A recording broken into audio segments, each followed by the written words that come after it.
Smash Ultimate should have used. Ooh, okay. I want to say some characters, but the only one I can think of is Shulk. He actually technically got one of his customs. Don't snooze, bro. Smash 4 Customs was lit. Customs was a really cool idea. It also made tournaments take a lot longer because people would like have to make their custom rule set or move set before every set. Low-key, that's probably the reason why. This right here, trip sapling, if you run into it, it trips you. Pushy Lloyd, slow, takes forever, throw it out immediately after. Exploding balloons made it so that every time the balloons disappeared, they would explode. First game took 11 minutes. Oh, not really? Hey, remember Smash 4 custom moves?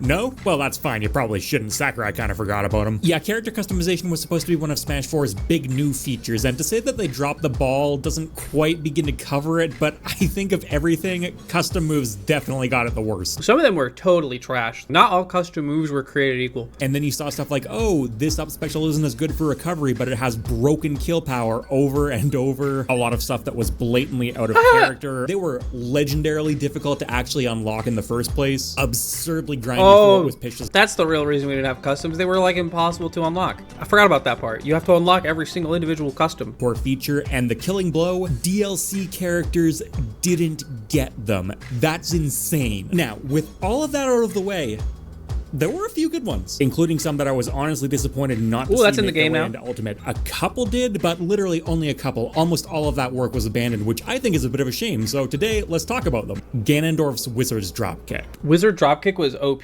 Every Ganondorf player used it. A lot of ways, this is just a very sensible upgrade over the Wizard. It looks cooler. Which is a burst option that has way too many flaws for how critical it is at patching up Ganondorf's neutral. Wizard's Dropkick has similar coverage, but it goes up and over instead. But look, it's balanced. It only did 9 damage. Wizard's Dropkick covers a slightly lower, but still overall very similar angle, even if you do it in the air. It's still... Look, see, he had Rashid kick. Super Rashid kick! But down. If this was ported into Ultimate, he'd still need to work hard to make it back, but he wouldn't end up in these checkmate scenarios anymore just by being flung far off stage, which is something that almost no other character has to deal with. Dude, he's a wizard. He should have magic.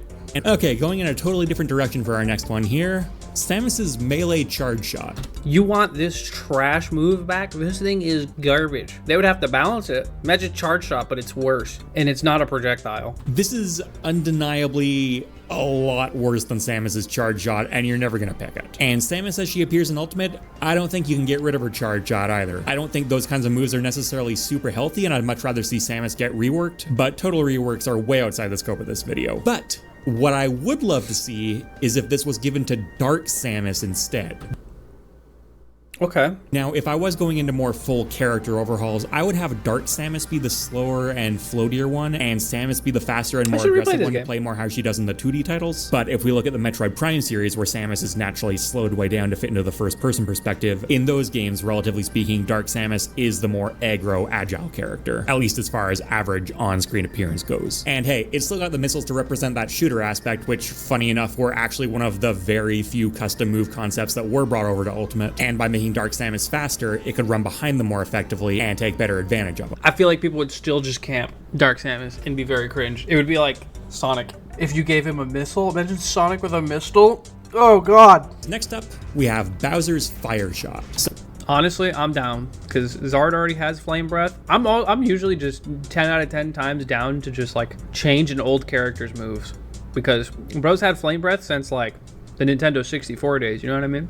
I'd be lying if I said I loved the design of this move. I don't like getting just free damage and a free 2-frame opportunity every time your opponent's going to recover just for pressing the B button. I'm not necessarily saying it's unbalanced, but it is very cookie cutter, low skill, repetitive gameplay. Fire Shot is a more conventional projectile, and I think from a design perspective, trash. 5 damage? Healthier. It still plugs up a big hole in Bowser's neutral, maybe even a bigger one. That move's garbage. Wait a minute. You're talking about him having even just a regular basic projectile. Mena plays this game? No, not really. He's dabbled. Or, if you brought its end leg down low enough, he could run behind it because he's a pretty fast character, which would really help out his approach game in a way that actually lets him use his full toolkit instead of something that, again, is kind of repetitive and overbearing. I think Flame Breath is boring and broken, so I'm down for this change, whatever. Now, to be fair, even though Bowser's first appearance had him using individual fireballs, he's still heavily fully associated with that steady stream of fire nowadays, and he got to that concept in Smash before Charizard did. So it's not Bowser's fault. It's actually kind of lame they made Flamethrower a carbon copy of it, even if that is kind of how it appears in the Pokemon Charizard games. probably got something cooler too. And moving on to number 4, we have Kirby's Uppercutter. This one I'm choosing more from a gameplay perspective. Ooh. This is Final Cutter, except it's much faster and it's only the upper half. I think scrubs would love this because there's a lot of casuals who just press B and then don't really know what's going on after, you know? I think this would be kinder to the noobs. Uppercutter is a fantastic close quarters move. It's much faster, which makes it a viable out of shield option, something Kirby can struggle with quite a bit. No, we need less B out of shield in this game. Never mind, take it out. There's still some argument against that angle. Spamming up, down projectile will potentially be very annoying for newer players to deal with. Not impossible to work around. You could meet things halfway. And regardless, in the context of this video, given the choice between Final Cutter as it currently appears and an actual useful move, it's no contest. Coming up on the halfway point, what I'd say is probably one of Smash 4's more beloved custom moves, Palutina's Jump Glide. You know what's boring as hell? Teleport recoveries, especially when you have an identical move already in the game that you're ripping off. Sure, they've got a little bit of cool factor to them entirely because of ledge cancel stuff, but other than that, they are the blandest recovery options in the game. Always, you know what's cool? Mobility options. This is a platform fighter. We like movement. I don't know how I feel about Palutina jump flying at me with back air. Fully invincible back air. If you can even back air. I guess it would only be fair like Nair. They would have to adjust it because that's reactable. Neutral tool as a combo extender. It does have its limitations. Yes, Palutina can cancel it into an aerial, but if she does, it puts her into helpless state, but that's still a lot better than nothing. And on the recovery end, it can be intercepted a lot more easily, so it does make her recovery a lot more vulnerable, but between how incredible her air physics are and having a counter and 2 projectiles to help herself out, I don't think it's the end of the world. I want edge guarding back. This one's hitting a lot of marks. While we're on the topic of teleports, I think you could have done better. Greninja's Shadow Dash. I'm happy we've got a game like Rivals of Aether out there showing that you can, in fact, make stealth mechanics work in a platform fighter because, God, Smash's half-hearted pokes at it have not been very good. That unfortunately applies to Shadow Sneak, a move with kind of a cool concept, but one that you can realistically always see coming on stage, which is the entire point of the Shadow mechanic. Or you use it off stage, either as a supplementary recovery, which is fine, but boring, and where's the Shadow, or as a surprise attack. I wish he would show what the recovery does first. Or what the special does first, because I don't remember what this one does. This is exactly what Shadow Dash does. It bypasses that whole holding the button down to send your shadow out in front of yourself concept and just teleports Greninja a fixed distance with a fixed time. Not nearly as unique an idea in the grand scheme of things, but in the context of Smash, you know, it actually is kind of unique. That'd be cool. If you're gonna say fire a projectile, you'd better mix it up because Greninja has a way to bypass it. I kind of already like Shadow Sneak the way it is, you know?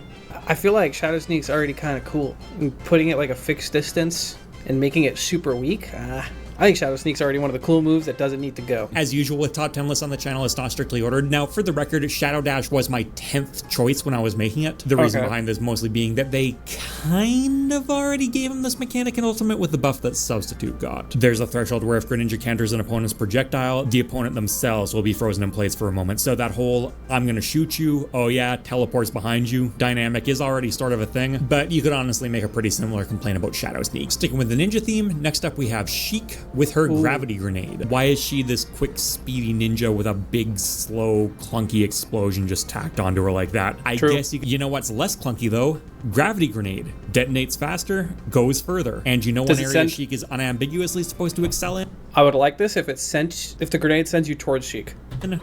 Oh, hell yeah. That's badass. It's not this big, giant, awkward kill move. It's a sneaky combo starter. It feels way more in line with her overall playstyle. And I'm also a sucker for these moves that hook you in. Again, you see a lot of these in fighting games, but not very many in Smash. And ninja characters might be the best fit for them. I guess the developers thought so too, because Greninja has something like this as well. Another move I was considering. Speaking of right at home. What is this? Okay, so look at this.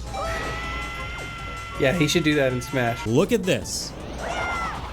Hell Look at this. Look at this. Why the actual hell is this not an Ultimate? The details are up for debate. The main thing I'm just concerned about here is why is this not already an Ultimate? Even if this wasn't... Because they need all the same upkeys, man. That's why. It's still a wish that I and many other people have already made. The fact that it's just sitting there begging to be used is just salt in the wound. Okay, moving on to the second last pick here. Rosalina's Guardian Luma. Tink would be 10 times funnier with that. Yeah, exactly. He should be more cartoonish. He should be the funny link. What is Guardian Luma? I'm not a big fan of gravitational pull. I get the vision is good at what it does, and you could kind of argue it's interacting with Luma just because she can use it to protect them, but there are also a lot of competitive matchups where it's functionally close to useless, and then in casual settings, it's just annoying. Guardian Luma still fulfills that vision, but also gives it way more overall functionality across the board because it gives her kind of a shine. A very thematically and mechanically appropriate shine. Luma is Rosalina. A couple honorable mentions before we wind things down here. I mentioned all the random elemental stuff they slapped onto characters. That does not apply to Dr. Mario's shocking sheet. Electricity is definitely part of his theming, and I like that it separates him from Mario more. It doesn't reflect projectiles anymore though, and I can't justify taking a character that slow and that clumsy and making him worse against zoning. Plus, Ultimate already does separate the super sheet from Mario's cape a bit more than previous games, not to quite the same degree, but you know, less demand anyways. It's got a new hitbox and new animation, and it sets up for different stuff now. In a similar vein, giving Dark Pit the impact orbitars would be a nice decloning effort, turning it into more of a Shine-esque thing as a common fan implementation. They're now shields which don't actually offer defensive utility anymore though, and that just feels weird. Mega Man's Hyper Bomb is up there. Mega Man definitely got some of the best treatment by custom moves overall. He actually gets to use different robotic upgrades from across his games. I just feel like the base set he ended up with is still his best set, more than we've seen his Crescent Slash. This one I've got a real soft spot for. It's such a cool move, and they could always use... That move was broken. That Crescent Slash, you could like kill with it. You could do like, I think like forward throw Crescent Slash or something, or like, I don't know, like back air Crescent Slash. You could kill people egregiously early with it. And opens up some potentially pretty degenerate stuff. Okay, moving on to our final pick here, and I'm not expecting a lot of resistance on this one. No. Sonic Stomp. Hammer Spin Dash? No. Is that what it is? Or it's a neutral special for some reason, which means it's directly competing against the homing attack, another iconic, very useful ability. So no, absolutely not. What you do is you put it on down special and replace the spin charge with it. It just makes way more sense even in a vacuum because... look at it. And also Sonic having essentially the same special move twice is one of the most infamously lame aspects of any Smash character. You're giving it to him again though, no? I like that it pogos, because I like it because it's interesting. I don't like it because it's already a pain in the ass to juggle Sonic. There's nothing to say these custom moves all need to stay special moves, but personally, I'm not going to fight for Spin Dash and Spin Charge to both stick around. And I think that'll do it for today. Thanks for watching, everyone. I think that last one got like the least amount of love. I like most of the list, I agree. I think some of the customs should have stuck around, made characters more interesting and stuff like that. Or you could just remove Sonic. That's a good custom. Just get rid of the character, sure. I'm with that too. Alright, so we finally have the top 10 worst custom moves. Starting off at number 10, we have Clothesline Cyclone Luigi. Luigi's standard Cyclone can kill off of a down throw, help him recover, help gimp, and even help disrupt the opponent. Clothesline Cyclone does none of these things. It doesn't even recover? It's so slow and punishable that you'll never even know that it has more knockback than the regular Cyclone. So it's just useless and worse at everything. Cool. The bouncing is so funny. Yeah. Well, I feel like a lot of the time they probably didn't expect people to use Luigi's Cyclone like that, the way people currently use it, like down throw Cyclone, or like in Smash 4, the Cyclone edge guarding where you toilet flush them. Melee charge shot, Samus. Yes. No, not that kind of melee. Melee meaning she's traded away her projectile for a close range attack. So what does she gain for doing this? Well, the only benefit I can see is that melee charge shot has less charge time. By like a second. More end lag, does less damage, and doesn't even kill any earlier. It has more end lag and does less damage. Doesn't kill. If your opponent has a reflect heavy veggie Peach. The heavy veggie. So many of the customs took this angle and it was so trash. It was like quick and weak or slow and strong. Heavy veggie is so heavy that it goes almost nowhere when Peach throws it. What the hell? This makes it almost useless as a projectile. Yes, it does slightly more damage and more knockback. Who cares if you can't even reach your opponent? I can hardly consider this a projectile when Little Mac's forward smash outranges it. And look how long it takes to 7. Garlic Breath. What is this? For you. If you actually get hit by the breath, it will stun you for a long time, but... What is that startup? Considering how long it takes to start up and how little range it has, you really shouldn't ever get hit by this move. It can do a decent job covering ledge. 6. Nehru's Rejection. What? Instead of knocking them back, it just spins them around. It has so little knockback and hit stun that it's not even advantageous on hit. It comes out slower than the standard Nehru's Love, and doesn't reflect projectiles any faster or harder. But unlike Mario's Cape, when it spins them around it won't put them in freefall, so you can't use it to reflect a recovery to gimp someone. 5. Lazy Shuttle Loop. Dude, they even made the name sound worse. This is where things start to get really bad. Before we talk about this move, let's just mention how amazing his regular shuttle loop is. Oh, God. It kills very easily off the top because you can combo out of down throw, dash attack, and up air very easily. Once you turn this custom move on, Meta Knight goes from good to complete garbage. The first loop has no hitbox, so by the time your opponent sees that, oh God, just easily avoid the second hit. And it's not like it has any better recovery than the standard up B. Number 4, Heavenly Light, Palutina. Oh yeah, you just hit her for doing this. Like, seriously, I think that's actually what this move is designed for. I honestly can't find a use for it outside of Trophy Rush. So if you guys still like playing Trophy Rush, then... It just does damage and no knockback. That's cool. It looks like it does a lot of damage, but like, just go hit her. Move 3, Wakey Wakey. Oh my God, I forgot about Wakey Wakey. It deals good knockback, but the only way you're ever going to land this move on your opponent is if you physically knock the controller out of their hands. Damn. Number 2, Feore's Windfall. Another Zelda one. Zelda's default up B is probably her best move. It's great recovery, and it's one of the strongest kill moves in the game. Feore's Windfall, on the other hand, is so bad it almost boggles the mind. Oh, it spikes? The worst part about it is you can't even control where it goes. It always goes straight up. What were they cooking? I swear some of the people they left in charge of customs have just never made a move before and don't ever play Smash, you know what I mean? Like, don't even know what the other moves do. Spinfini. No, this one's lit. I don't care what he says. You do this to someone who's recovering? Even if your opponent does get hit by the attack, you won't send them anywhere. And the move has more end lag than all of Chic's moves combined.